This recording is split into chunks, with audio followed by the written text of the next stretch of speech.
let's talk about archery.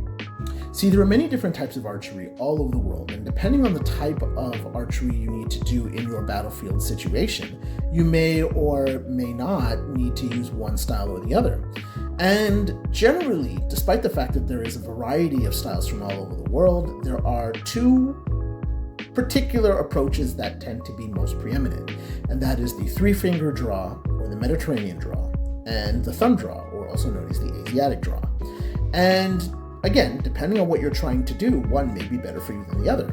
For example, if you may be in a mass archery formation, you're not running around a lot, maybe you're defending a castle wall, maybe you want to take shots at longer distances, perhaps being able to look down the sight of the arrow with the three-finger draw might be best for you.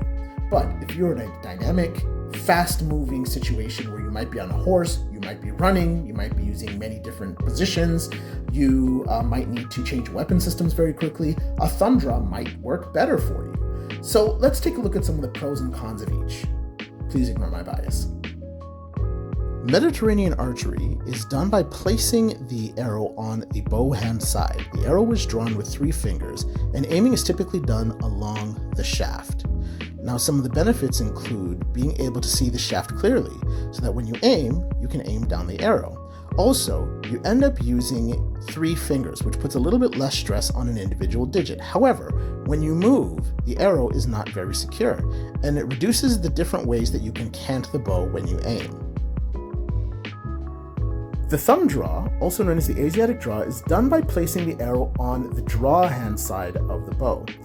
Drawing the bow is done by wrapping the thumb around the string, wrapping fingers over the thumb, and then pulling thusly. Aiming is a little more difficult than the Mediterranean style because the line of sight down the bow is blocked. You use a special apparatus known as a thumb ring, especially for higher draw weights. But this allows for versatility because the arrow is much more securely held to the bow. Among the benefits of the thumb draw is the ability to shoot in various configurations. The placement of the arrow does not interrupt, for example, having a shield strapped to the forearm. This configuration also frees up fingers so that you're able to shoot with a sword still in hand, so that once you have taken aim and loosed an arrow, you're able to quickly convert back to the sword and use it effectively. So now that we've looked at both, tell me what your favorite is.